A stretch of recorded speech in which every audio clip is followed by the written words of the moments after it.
comme un petit vent de panique que je sens les amis, les crypto-monnaies sont en train d'aller directement vers la cave, on est bien dans le rouge là, et c'est la purge dont je vous annonçais il y a quelques temps maintenant, que je vous annonce depuis maintenant des semaines, que les gens ils critiquaient parce qu'ils avaient un peu peur que la crypto-monnaie chute et tout, et en réalité là on est en train d'aller directement vers la cave, et selon moi en plus c'est pas encore fini.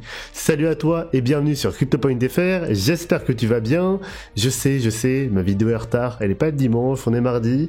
La vérité c'est que en ce moment, voilà, on est en fin de période pour moi, et donc il y a des examens qui arrivent.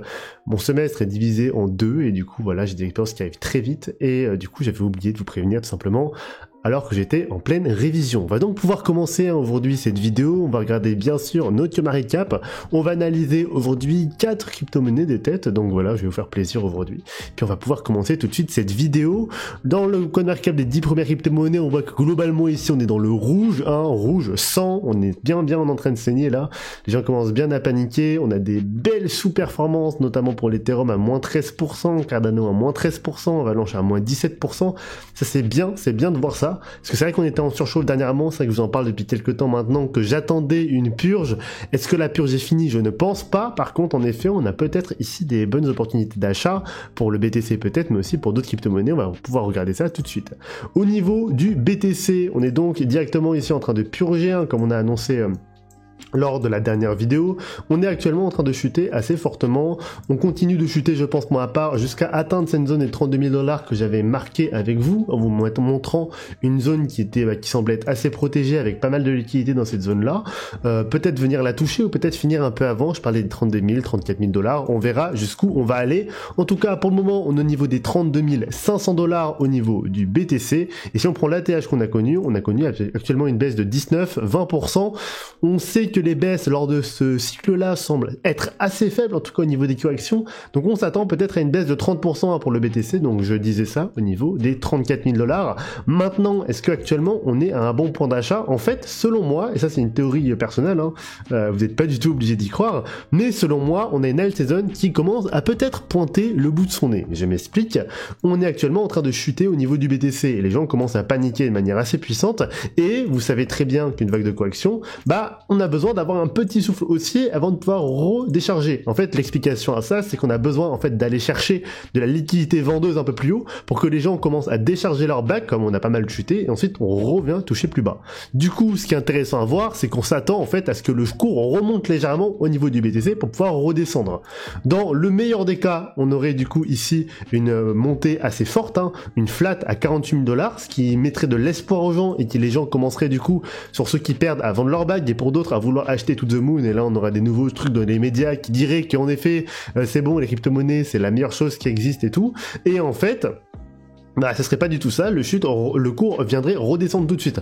Pour ma part, on vient de casser ici la zone dont je vous parlais la dernière fois, la zone où on valide scénario baissier, on vient de casser la zone là de 4 bleus. Pour moi, il n'y a aucun monde où on n'est pas ici dans un scénario baissier, où on va ici tracer cette vague de 4, il n'y a aucun monde pour ma part en tout cas, où on va continuer cette vague de 5 en bleu, et du coup cette vague ici en jaune. L'attente qu'on a maintenant, c'est une remontée. La remontée, ça créerait une mini euphorie au niveau du Bitcoin, et on verra le Bitcoin qui redescendra après, du coup, après avoir touché une zone qui semble intéressante. La zone qui semble intéressante ici pour moi, c'est la zone qui semble autour des 44 000 $, 42 000 $ à cet endroit-là, simplement parce qu'il semble qu'on ait pas mal de liquidité à cet endroit-là. On va regarder tout de suite au niveau de notre Fibonacci si ça colle, en tout cas au niveau du prix actuel, on montrait ici à peu près au niveau des 43 800 $, au niveau de ces 50% de Fibonacci, ça me semble complètement cohérent, et on partirait donc sur une zigzag, avec bien sûr le sommet de la zigzag ici à 61,8 au niveau des 45 000 $. Pour ma part en tout cas, je vous préviens, la chute n'est pas encore terminée ici, donc on n'a pas ici des objectifs très clairs en tout cas que je vous ai donné tout de suite. C'est pas des objectifs finaux, c'est purement spéculatif encore une fois. Maintenant, ce qui va être intéressant à observer aussi, et on va tout de suite enlever ça pour que ce soit un peu plus clair, alors ça d'où ça vient, hop là, on va aussi enlever ça pour que ce soit un peu plus clair. Maintenant, ce qu'on attend pour la suite, c'est une remontée. Et lors de cette remontée, vous allez voir qu'il y a pas mal d'alts en fait qui vont remonter aussi, parce qu'en fait on va décharger nos bacs du Bitcoin directement dans les alts pour créer une mini alt season. Ne vous attendez pas à un énorme truc, on va faire to the moon, on va faire du x10, peut-être sur certaines petites crypto-monnaies du très low cap, mais en tout cas pour ma part, je m'attends plutôt bientôt à la dernière vague haussière qu'on voit dans beaucoup de crypto-monnaies, et on va le voir ça bien sûr quand on va analyser aujourd'hui le Borg, le TAO et le Sol, et j'ai pas fait le résumé des crypto-monnaies qu'on va analyser, donc BTC, Borg, TAO et Sol. De toute façon je vous mettrai un petit chapitrage pour cette vidéo parce que je pense que je vais pas mal parler, peut-être vite, comme ça vous allez pouvoir reculer et revoir les parties où je parle un peu vite au niveau de la vidéo. Au niveau du BTC donc, toujours, je voulais vous remontrer un peu, alors apparemment j'ai enlevé mes graphiques, mais le halving, il va se dérouler vers le mois de mars-avril, on le voit très bien d'ailleurs sur CoinCap, vous avez le petit militaire qui s'affiche là, donc 93 jours, et du coup ce qui est intéressant à savoir, c'est que on a le cours du BTC qui doit chuter, jusqu'à peut-être avant le halving, en tout cas jusqu'à peut-être après même le halving, vu que tout le monde l'attend. Je m'attends plutôt à une remontée prématurée, un peu avant le halving, tout simplement parce que on veut choper un maximum. Maintenant, il y a des gros poissons sur le marché, ils veulent pas que les gens puissent rentrer doucement. Et du coup, je m'attends à une remontée du bullrun du Bitcoin qui se ferait du coup avant le halving. On a du coup le halving qui doit se dérouler là en mars-avril. Je m'attends du coup à une baisse qui soit plutôt une baisse éclair pour venir faire un début de montée, en tout cas mi-mars à peu près, pour venir remonter. Je m'attends à peu près à ça. Maintenant, est-ce que ma prédiction va se passer? Non, j'ai vu beaucoup de youtubeurs qui font des prédictions pour 2024. Dites-moi en commentaire si vous voulez mes prédictions pour 2024. En tout cas, voilà, je vous les ai pas données encore, donc peut-être que ça en intéresse certains. N'hésitez pas à me déchaîner les commentaires. Et je ferai cette vidéo de toute façon si on atteint les 75 pouces bleus. Vous avez explosé d'ailleurs la barre des pouces bleus lors du classement. Je retiens, on est à plus de 100 pouces bleus au niveau de ce classement-là. Et du coup, je vous ferai bien sûr une vidéo comme promis sur le fondamental de certaines crypto-monnaies Swissborg. En fait, on va tous les faire, mais on va les découper en plusieurs parties. Probablement, on va faire la première vidéo au mois de février et puis on en fera une par mois. On va donc pouvoir aller maintenant directement sur l'analyse du Borg, deuxième crypto-monnaie du jour. Un analyse du Borg où je vous ai placé lors de la dernière vidéo, j'avais regardé au niveau de la baisse du C à peu près à ce niveau-là, les $17, les 17 centimes, mais c'est un peu par dépit parce que j'avais pas encore vraiment analysé le cours de manière précise et parce que c'était le bottom qu'on a connu actuellement. On a chuté un peu plus bas au niveau du Borg, on est allé ici au niveau des 15 centimes de dollars à peu près. Je ferai des analyses un peu plus précises pour le Borg quand le cours sera plus long.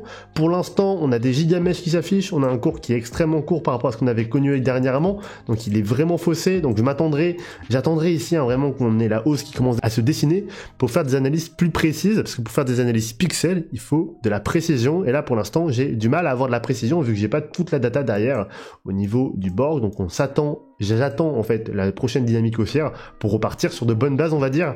Et donc là on est actuellement pour ma part en train de remonter légèrement ici, 16 centimes de dollars pour le Borg, vu que j'ai pas toute la data ici et qu'on est un peu biaisé ici au niveau du visuel, au niveau de la courbe, j'ai du mal à vous dire en fait si on a atteint le bottom ou pas, parce qu'il y a trop de gigamesh aussi, c'est un peu chiant à analyser. On est en tout cas en train ici de tracer une baisse drastique, on le voit clairement, une ABC clairement qu'on a en train de terminer je pense, probablement ici qu'on a fait une 2, 3, 4 et 5, donc encore une fois, c'est purement spéculatif pour le moment. On attend une remontée réelle pour pouvoir faire des analyses propres. Ce que je vois par contre, et ce qui est sûr, c'est qu'ici on a une divergence haussière au niveau de notre cher Borg, et du coup on attend une hausse. Une hausse, est-ce qu'on va faire une hausse digne de la B ici, ou une hausse un peu plus forte pour commencer du coup cette vague de 5? Je le rappelle, le Swissborg en tout cas semble légèrement décorrélé du marché, donc légèrement décorrélé au niveau du BTC. Donc je m'attends à une remontée de Borg avant que le BTC remonte. D'ailleurs, j'ai regardé dans mes mails tout à l'heure et le Borg annonce qu'on va pouvoir peut-être investir en early dans l'écosystème Avalanche. Somme assez intéressant, et d'ailleurs je vous parlerai peut-être des moyens de se faire de l'argent sur Borg sans forcément devoir investir, enfin vous allez quand même devoir investir mais sans forcément devoir faire de trade, etc., acheter, vendre du BTC, d'autres crypto-monnaies de manière un peu plus simple on va dire au niveau de Swissborg. Et c'est d'ailleurs pour ça que pour moi c'est une plateforme qui est extrêmement bien pour les débutants, et d'ailleurs elle est enregistrée PSAN. On va regarder maintenant TAO. Le TAO, c'est la crypto-monnaie de Bittensor, crypto-monnaie qui est majeure au niveau de l'IA aujourd'hui, c'est clairement le leader du marché au niveau des crypto-monnaies IA aujourd'hui, et on a connu une baisse assez forte du TAO lors des derniers mois, c'est-à-dire qu'en octobre 2023, on est passé de 30 $ jusqu'à 300 $. Voilà, on a fait un bon x10, et du coup, on est en train de corriger assez proprement. Baisse du TAO depuis son sommet de 46%. Pour ma part, c'est un bon point d'entrée pour acheter, même toujours actuellement. On a vu qu'on est remonté légèrement. Pour moi, c'est toujours un bon point d'entrée actuellement.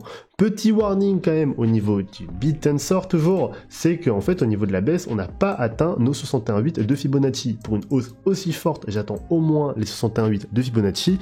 Et donc pour ma part, on n'a pas encore fini cette baisse au niveau du Bit Tensor. J'attendrai vraiment une dernière baisse, une dernière chute au niveau de ce TAO, sachant que là, on n'a pas forcément de signe forcément haussier qui soit extrêmement puissant.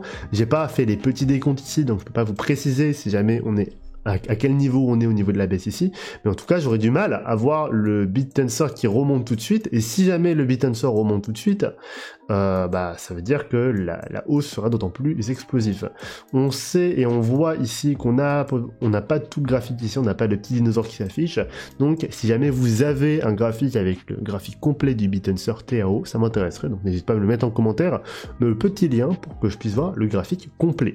Au niveau du TAO, je vous le dis, hein, moi j'ai commencé à racheter ici, parce que pour moi c'est déjà mon point d'achat, on est à moins 50% quasiment, et j'ai plusieurs objectifs d'achat personnels au niveau du TAO, c'est une crypto-monnaie qui m'intéresse, j'en ai un qui s'est placé du coup à peu près à ce niveau-là, hein, j'ai pas eu le bottom multi, mais j'étais à peu près ici au niveau des 210, 220, quelque chose comme ça, j'ai plus le chiffre exact, et ensuite mon deuxième position sera ici, non pas au niveau des 166, mais plutôt des 175, au cas où on a un piège en fait, du coup je ciblerai ce piège pour l'avoir avant et pour être in quand même au niveau de ce TAO, même s'il achète un peu plus cher.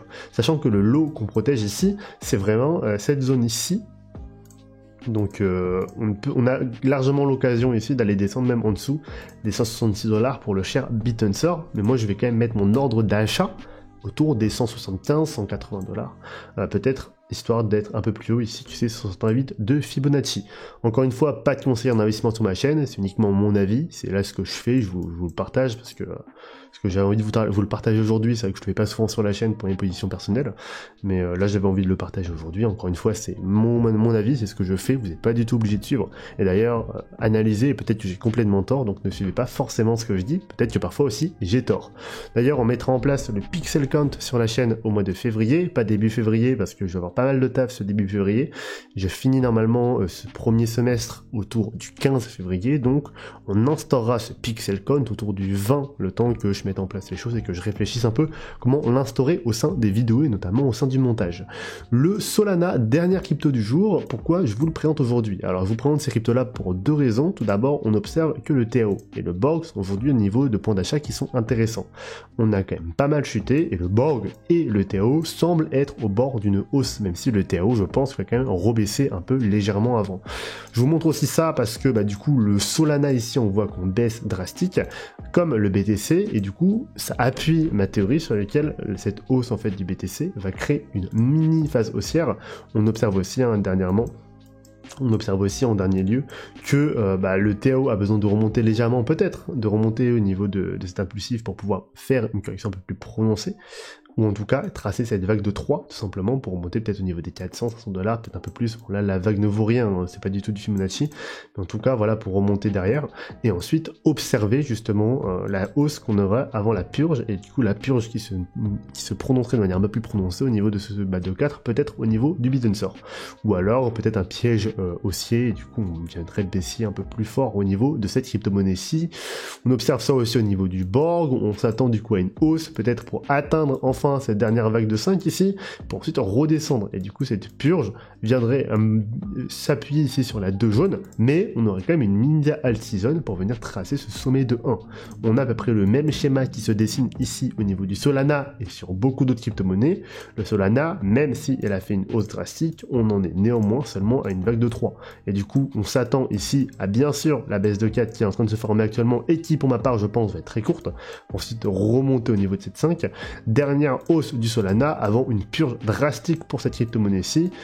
Est-ce que je me trompe, est-ce qu'on a déjà atteint cette vague de 5 pour le Solana? Je ne pense pas. On attend quand même à une hausse un peu plus prononcée au niveau de cette crypto-monnaie-ci. On observe aussi ici qu'on n'a pas forcément de divergence baissière, de divergence haussière. Si, pardon, on observe une divergence haussière, en effet, ici et ici, on voit clairement qu'on a une divergence haussière. Donc on s'attend vraiment ici peut-être à une vague de 4 très courte, comme j'ai dit tout à l'heure, pour ensuite exploser la barre et remonter au niveau de cette zone de 5. En tout cas, je trouve qu'on a un point d'achat intéressant pour beaucoup de crypto-monnaies au niveau des alts, peut-être du coup une mini altcoin qui est en train de pointer le bout de son nez et peut-être que personne ne s'y attend aussi vu que le BTC est en train d'aller to the ground. J'adore cette expression-ci. Mais en tout cas voilà, le BTC, hein, bien sûr, on ira au niveau des 34 000, 32 000 $ avec une petite hausse prochainement. C'est les prédictions que je fais. Est-ce que ça va être pixel? Je ne sais pas parce qu'on ne peut pas dire que c'est pixel vu que je donne pas d'objectif de prix. En tout cas, ce qui est plus intéressant, c'est que voilà, petite prédiction, on va dire court terme. N'hésitez pas toujours à dire en commentaire si vous voulez que je vous fasse une vidéo sur les 10 prédictions pour 2024. Cette vidéo est terminée, j'espère qu'elle vous a plu, j'espère qu'elle vous a aidé. On fera une vidéo probablement dimanche, mais en fait je vais être de sortie en fait je vais être de voyage ce week-end et du coup je vous posterai probablement la vidéo un peu plus tôt. On poste une vidéo aujourd'hui mardi, peut-être une vidéo vendredi pour le début du week-end, et ensuite on reviendra au niveau de Crypto.fr seulement le dimanche de la semaine prochaine. Ça fera du coup un peu plus d'une semaine sans vidéo, mais c'est pas très grave, on aura 2 vidéos du coup cette semaine. Voilà, donc je vous souhaite une très bonne semaine à vous, et moi je vous dis à bientôt sur Crypto.fr. Je vous mettrai bien sûr prochainement des news sur Twitter, si jamais je poste une vidéo ou pas vendredi, et si jamais j'aurai encore une absence en postant la vidéo en retard, parce que je sais qu'il y en a qui attendaient un peu la vidéo de dimanche, qui est un peu en retard, encore une fois, excusez-moi. Donc très bonne soirée à vous, et moi je vous dis à bientôt sur Crypto.fr.